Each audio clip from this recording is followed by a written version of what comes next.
The world had always moved with a rhythm everyone took for granted. Mornings began with the hum of traffic, the clatter of coffee cups, the hurried footsteps of people rushing to work or school. Cities pulsed with life-crowded markets, packed subway cars, laughter spilling from restaurants. No one thought much about it. This was just how things were. Life in all its messy, beautiful ordinariness simply continued. Then, quietly, almost invisibly, something changed. It started with whispers. A strange illness in a distant city. Doctors puzzling over patients with fever and trouble breathing. At first, it felt far away, something happening on the other side of the world. The kind of news people scroll past without a second thought. But viruses don't respect borders. They don't care about passports or politics. And this one moved faster than anyone expected. Within weeks, those whispers became headlines. Then alerts. Then warnings. Health officials stood at podiums, their faces serious, speaking words that slowly sank into the public consciousness. Community spread. Exponential growth. Unknown origin. People began glancing at strangers differently. A cough in a grocery store aisle made shoulders tense.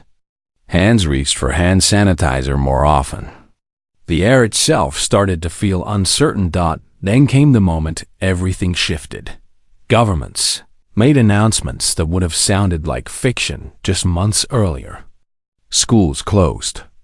Offices shut down. People were asked, then told to stay home. Not for a day or two, but for weeks. Maybe longer.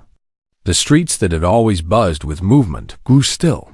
Traffic lights cycled through red and green for empty intersections. Shop fronts pulled down metal grates. Parks sat silent, swings swaying slightly in the wind with no children to push them.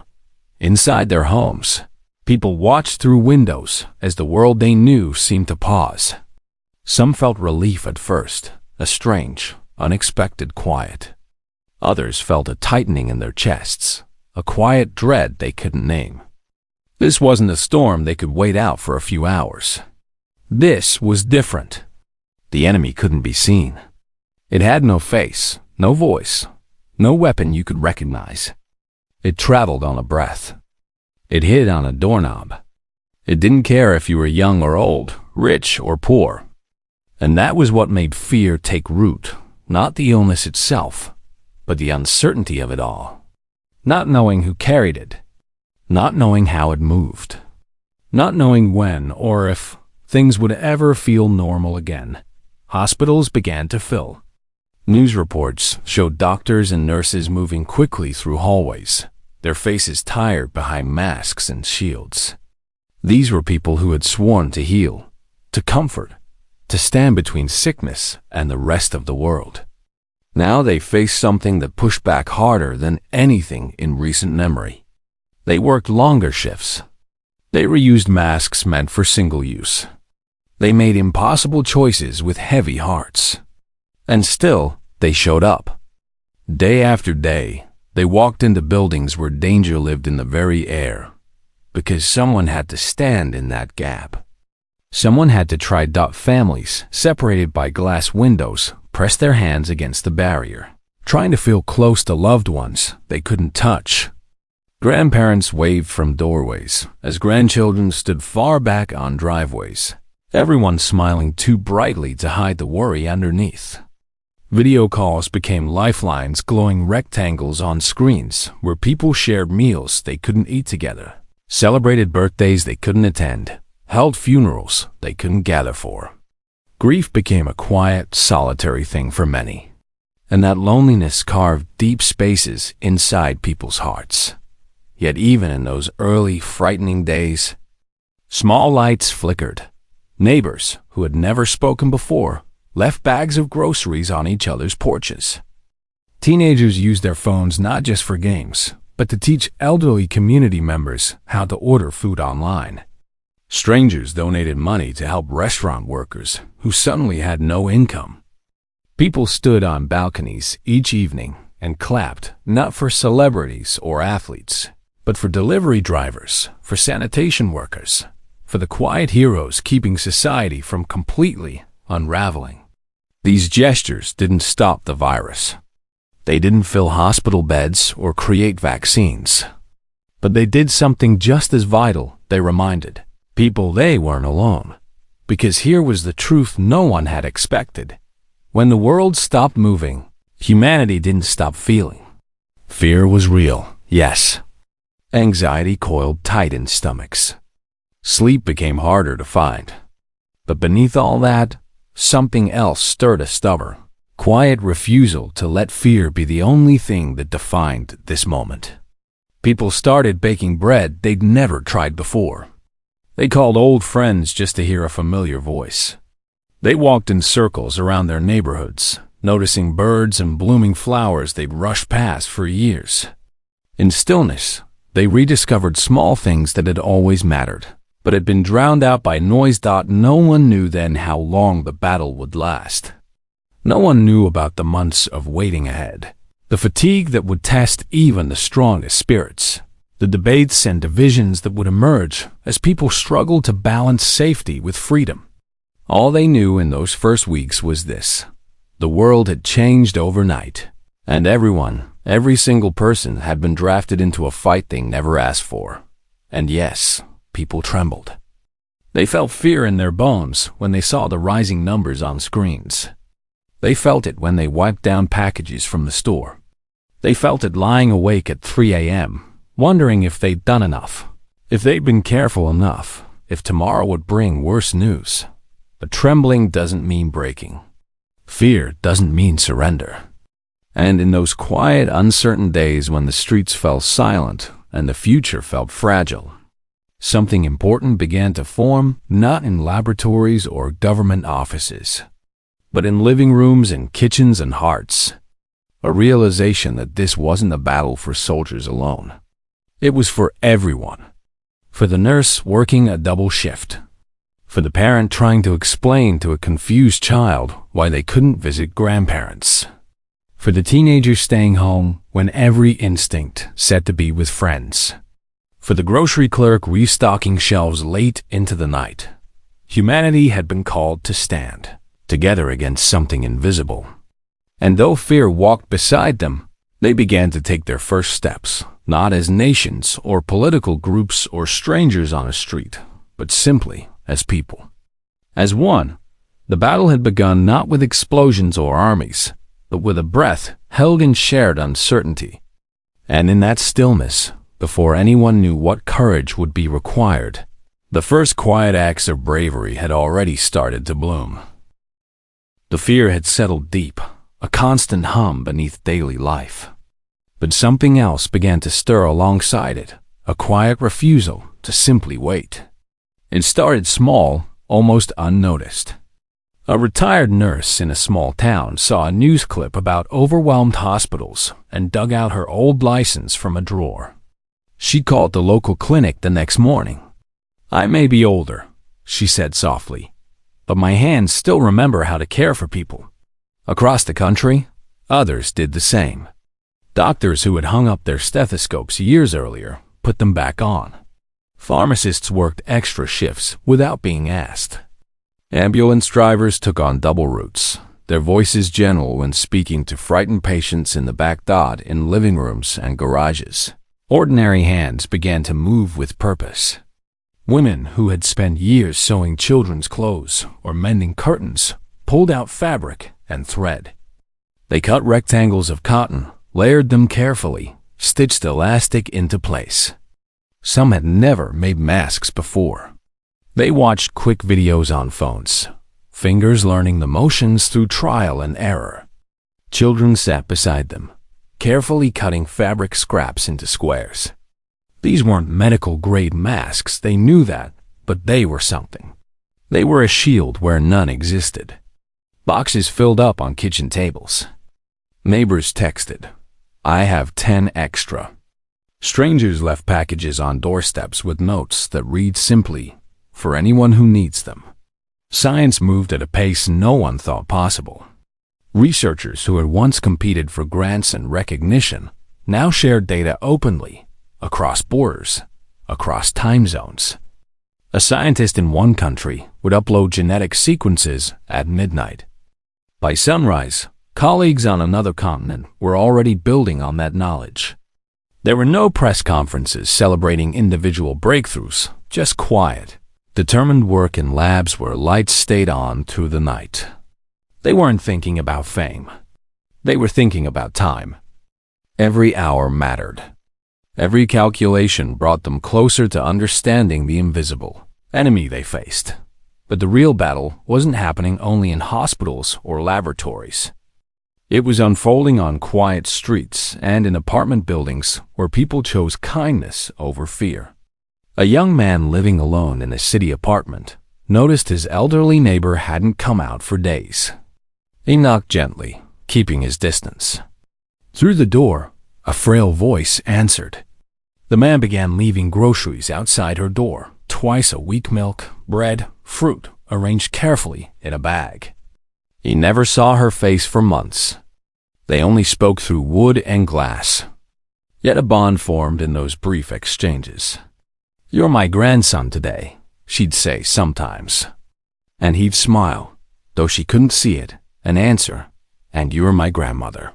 In neighborhoods where people had barely nodded to each other for years, new rhythms emerged. Chalk drawings appeared on sidewalks, bright suns and rainbows drawn by small hands. Windows became galleries of hope. Teddy bears posed in chairs for children to spot on walks. Signs that read, "We're in this together," taped to glass. People leaned out of windows each evening at 7 o'clock, not because anyone ordered them to, but because they needed to remember they weren't alone. The sound started softly, a few claps, a pot banged with a spoon, then grew into a wave of noise rolling down streets. It wasn't loud enough to scare away the virus, but it was loud enough to remind hearts that courage still lived here. Teachers faced empty classrooms and felt their purpose waver. Then they adapted. They set up phones on stacks of books to record lessons. They mailed packets of worksheets to families without internet. They spent evenings on video calls, not just teaching fractions or grammar, but asking, "How are you really?" They saw small faces light up when classmates appeared on screen, heard the relief in a child's voice saying, "I missed you."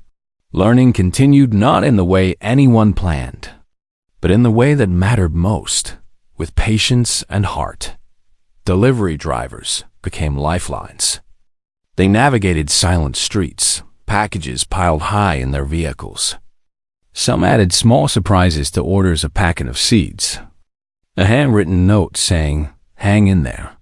They knew they were risking exposure with every stop, but they also knew that for many people waiting behind closed doors, their knock was the only human contact of the day. One driver started taping smiley faces to packages. Soon his customers left thank you notes taped to their doors. A silent conversation of gratitude passing between strangers. Restaurants that once buzzed with conversation closed their dining rooms, but kept kitchens running. They cooked meals not for profit, but for hospital staff working 16-hour shifts. Volunteers coordinated pickups and deliveries. Nurses would find warm containers waiting at the end of exhausting shifts: lasagna, soup, fresh bread, and for a few minutes, the weight would lift. Someone remembered they were human. Someone cared enough to feed them. This wasn't a battle fought with weapons or uniforms. It had no front lines drawn on maps. The battlefield was everywhere, in grocery store aisles where people carefully gave each other space, in homes where parents tried to explain uncertainty to wide-eyed children, in the simple act of staying inside when every instinct said to go out. The weapons were different too. Patience instead of force. Creativity instead of destruction. Generosity instead of hoarding. People made mistakes. They grew tired. Some days the fear won, but most days something stronger pushed back.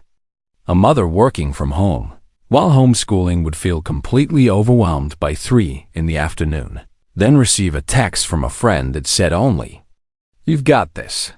A grocery store clerk, exhausted from enforcing new rules, would have a customer look them in the eye and say, "Thank you for being here."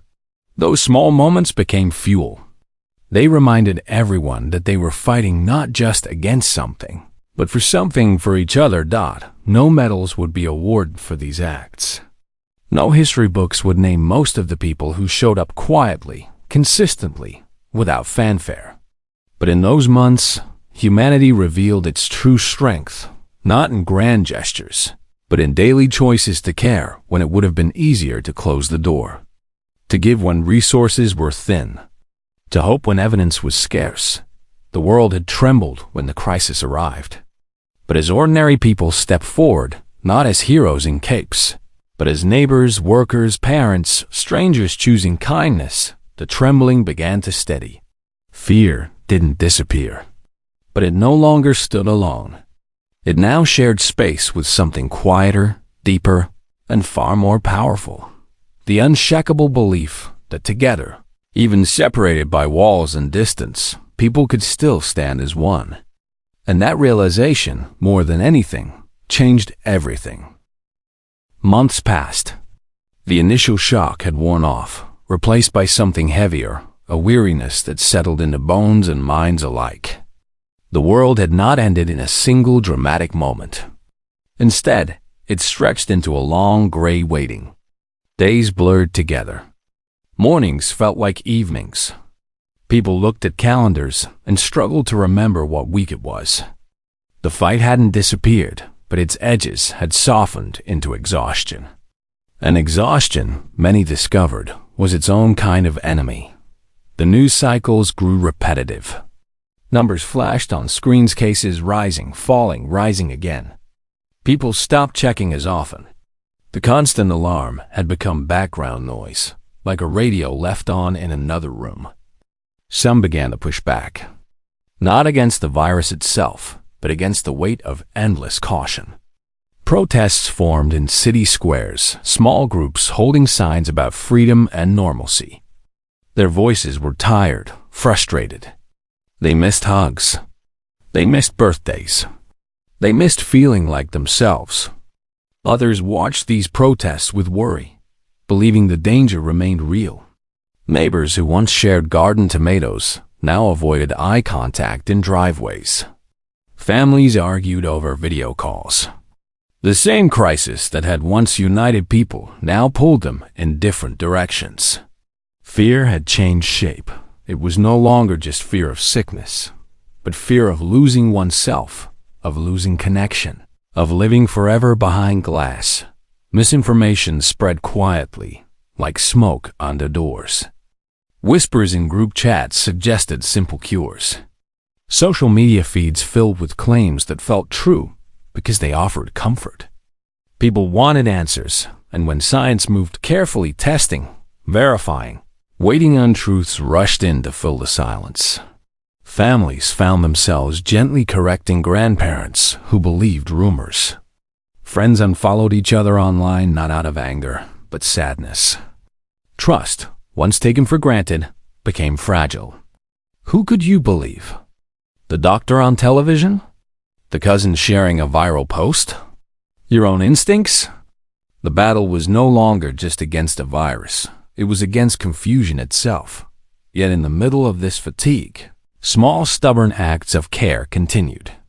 In one apartment building, a woman began leaving jars of homemade jam outside her door with a sign, "Take one if you need a little sweetness today." No names, no expectations.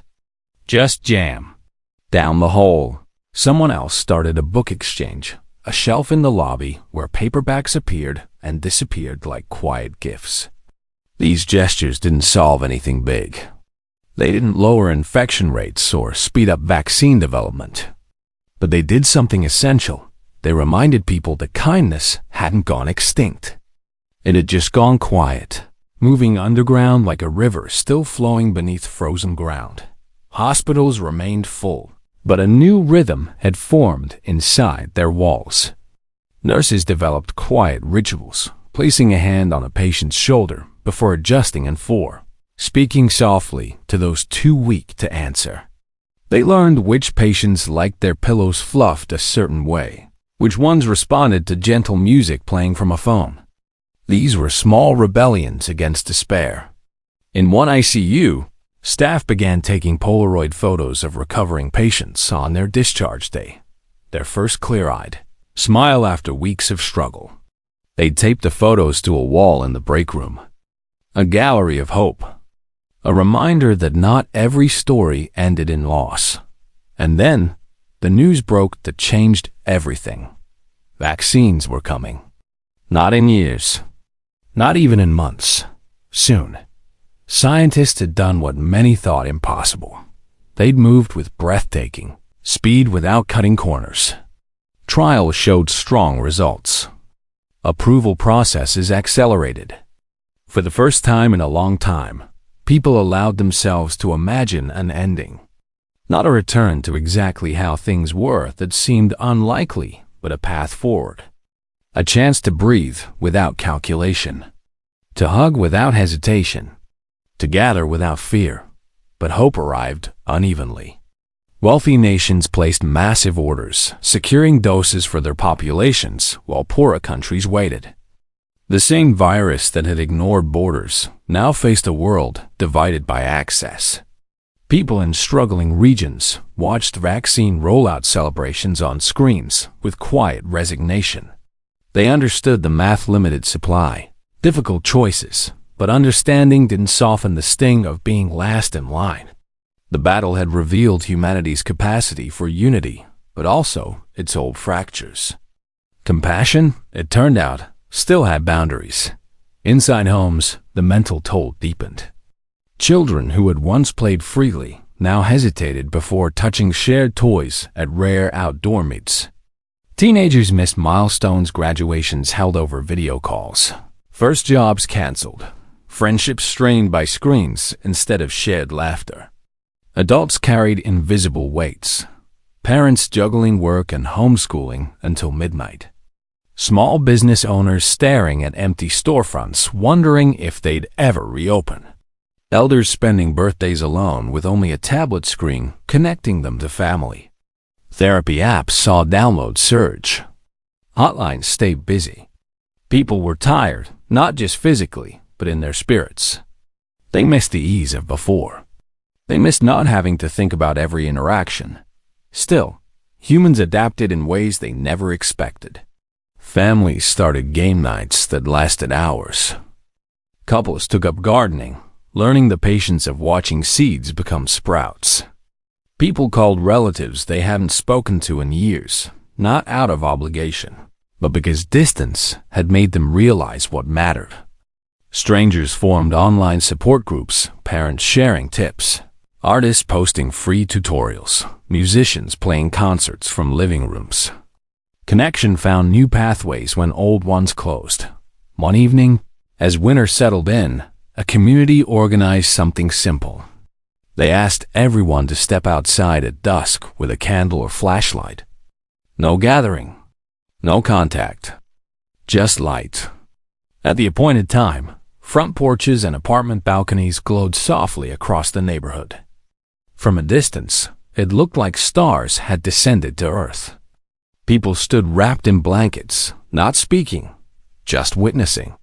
For a few minutes, the weight lifted. They were separate, yes, but also together. Choosing light when darkness had lasted so long. This was the heart of the third chapter of the battle. Not victory, not defeat, but endurance. The glamorous early heroism had faded. What remained was something quieter, the daily choice to keep going when motivation had run dry. To wear the mask one more day. To check on a neighbor even when you felt empty yourself. To believe in a future you couldn't yet see. The world had trembled when the crisis began. Now it trembled differently, not from shock, but from the strain of holding on. Yet in that trembling, resilience took root. Not the loud, dramatic kind seen in movies, but the soft, persistent kind that shows up in jam jars, left on doorsteps, and candles lit in windows. The kind that whispers, "This is hard, but we're still here." And sometimes, That whisper is enough to carry people through the longest nights, toward a dawn they trust will come, even if they can't yet see its light. The first vials arrived in unmarked coolers, handled like something both precious and powerful. People watched news clips of nurses rolling up their sleeves, faces calm but eyes bright with something deeper relief, maybe, or the quiet pride of being among the first to step into hope. It wasn't a magic fix. No one claimed it was. But it was a beginning. A real, tangible sign that the long night might finally have an end. Clinics transformed overnight. Parking lots became vaccination sites. Tents went up in school gyms. Retired doctors came back not to treat the sick, but to protect the well. Volunteers directed cars, checked lists, handed out water to those waiting in line. The mood was different, now not the frantic energy of early crisis, but a steady, focused determination. People sat in folding chairs after their shots, watching the clock for the required 15-minute wait, chatting softly with strangers about nothing important. The weather, a funny dog video, how good it felt to be outside without dread. For the first time in over a year, small talk didn't feel dangerous. It felt like healing, but joy came with shadows. As doses rolled out in some places, others waited. Rural towns with no nearby clinics. Countries where supply ships hadn't docked. Families watched grandparents get vaccinated while cousins overseas still slept with worry. The world had fought this battle together, yet the finish line appeared at different times for different people. That truth sat heavy in many hearts. Still, those who could access the vaccine carried it like a responsibility, not just for themselves, but as a thread in a larger safety net.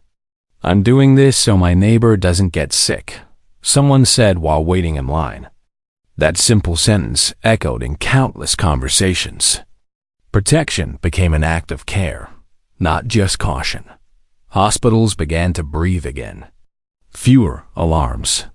Fewer empty chairs in waiting rooms. Nurses walked hallways without the constant knot of fear in their stomachs. Some cried the first day they saw a full shift go by without losing a single patient. Not because the work was over, people still got sick, especially those who couldn't yet be vaccinated, but because the tide had turned. They could see land ahead. After months of feeling like they were bailing out a sinking ship with a teaspoon, they finally had a pump. Schools tentatively reopened. Children stepped back into classrooms, some shy after so long apart, others bursting with stories they'd saved up. Teachers welcomed them with extra patience, knowing these kids had lived through something adults struggled to process. There were no grand assemblies or packed cafeterias, just spaced desks, open windows, and the sound of young voices learning to laugh together again. Parents stood outside gates, watching through fences, tears in their eyes not from sadness, but from the simple miracle of normalcy returning in pieces. Businesses flickered back to life. Cafes set up outdoor tables. Bookstores unlocked doors. Hair salons filled appointment books weeks in advance. These weren't the booming returns of old. They were careful, measured steps. Owners wiped down chairs between customers. Workers wore masks not out of panic, but respect. Everyone understood. Reopening wasn't a declaration that danger was gone. It was a vote of trust in science, in each other, and the idea that life could find its rhythm again, even if it sounded different now.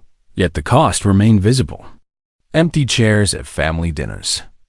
Businesses that never reopened, their signs replaced by "for lease" notices.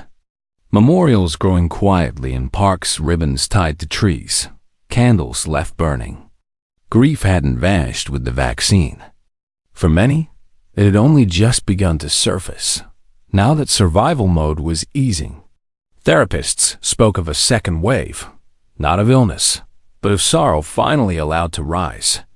People mourned not just lives lost, but time lost, chances missed, connections frayed. Healing, they realized, would take longer than recovery. Still, humanity adapted again. Communities held remembrance walks, not with speeches, but with silence and shared presence.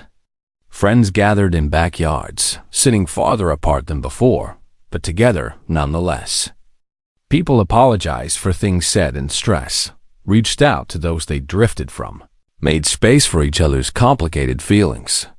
There was no rush to move on. Instead, there was a gentle understanding. We all carry scars now. And that's okay. New habits stayed. Hand washing became automatic.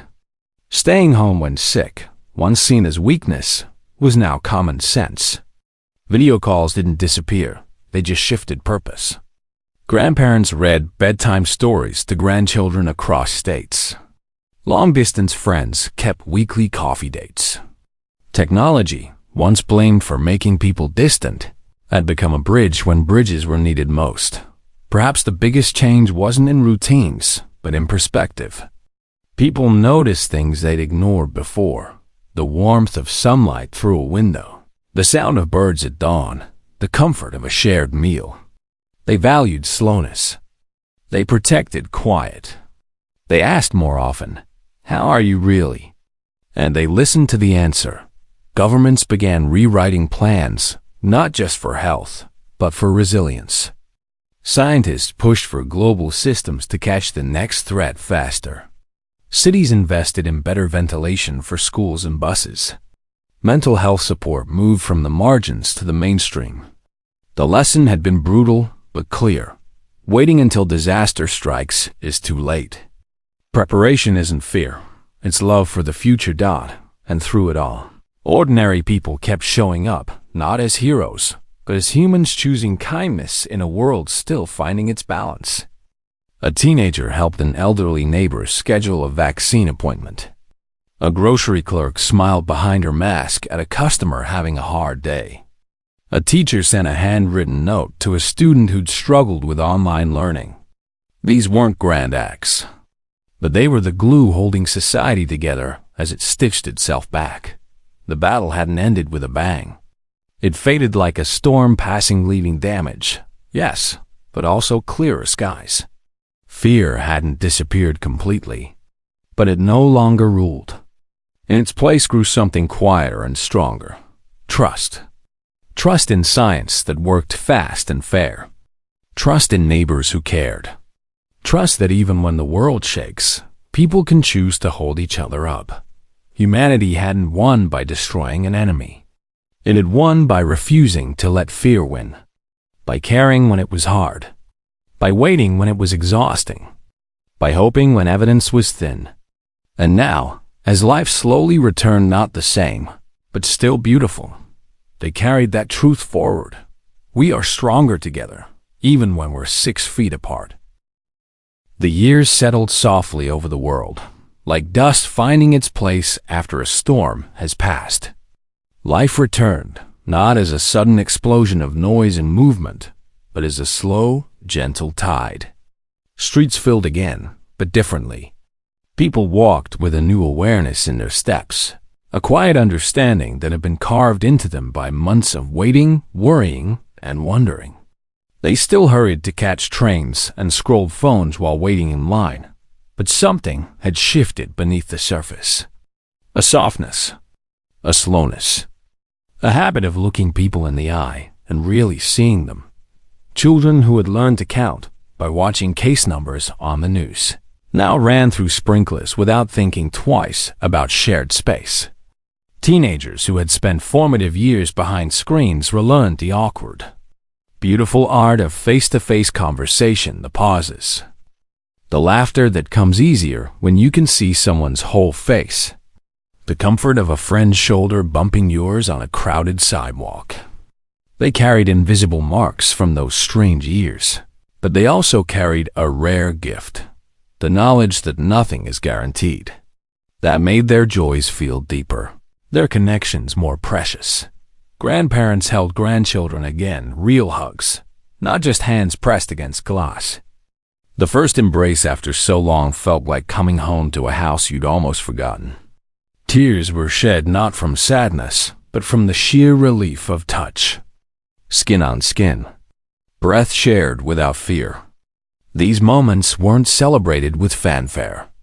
They happened quietly in living rooms and backyards, but they carried the weight of everything that had been lost and everything that had been fought for. Communities kept small rituals born in hardship. Neighborhoods still gathered on porches some evenings, not because they had to, but because they discovered they liked each other. Book exchanges stayed on front steps. People still checked on elderly neighbors, not out of obligation, but because distance had taught them the value of nearness. The crisis had forced people apart physically, but in a strange twist, it had woven them together in ways that lasted. Strangers became familiar faces. Familiar faces became friends. And friends became family for those who had none nearby. Science didn't rest. Laboratories that had moved at lightning speed during the emergency now worked steadily on something quieter: preparation. Researchers across continents shared data freely, building early warning systems for threats no one wanted to face again. Governments that had once guarded information like treasure now understood that viruses don't care about borders, and neither should protection. It wasn't perfect. Politics still interfered. Resources still flowed unevenly. But a seed had been planted. The idea that humanity's survival depends not on any one nation's strength, but on collective care. Schools taught differently now. Alongside math and history, children learned about public health, washing hands not as a chore, but as an act of respect. They learned that staying home when sick isn't weakness. It's responsibility. Teachers spoke gently about mental health, creating classrooms where it was okay to say, "I'm not okay today." The crisis had exposed how fragile systems could be, but it also revealed how quickly compassion could rebuild them brick by quiet brick. Hospitals kept changes that had once been emergency measures. Better ventilation systems hummed in hallways. Telemedicine stayed, not replacing in-person care, but expanding access for those in remote areas or with mobility challenges. Most importantly, the word essential worker never lost its meaning. People still nodded to grocery clerks with genuine gratitude. They tipped delivery drivers generously. They remembered that society doesn't run on CEOs alone. It runs on the hands that stock shelves, drive buses, clean rooms, and care for the vulnerable. That recognition became part of the culture, not a temporary trend. Grief remained, but it changed shape. Memorials appeared in parks, not grand statues, but simple circles of stones or trees planted in memory. People visited on quiet afternoons, leaving flowers or notes. There were no speeches, no ceremonies, just presence. And in that presence, healing happened slowly. Families who had lost loved ones without proper goodbyes found comfort in community, in support groups where strangers became companions in sorrow, in annual moments of silence observed across cities. The pain didn't vanish, but it became shared. And shared pain, people discovered, weighs less. The biggest change lived in ordinary moments. A person pausing before complaining about a rainy day, remembering how they once longed for any reason to step outside. A couple choosing to cook dinner together instead of rushing through meals while watching screens. A friend calling just to hear a voice, not to ask for anything. These weren't dramatic transformations. They were small daily choices to live more fully born. From the stark reminder that life can change in an instant, historians would later write that this period marked the first time nearly every human on Earth faced the same threat at the same time. No war had ever done that. No famine or disaster had touched every continent so equally. And in that shared experience, something profound happened. People stopped seeing themselves as citizens of separate nations for a while. They saw themselves as humans, as one species facing a challenge that didn't care about race, religion, wealth, or status. That realization didn't erase all division. Humans are complicated, and old wounds run deep, but it planted a truth that couldn't be fully unlearned. We rise or fall together. Years later, when children asked what it was like during those difficult times, adults didn't speak only of fear or loss.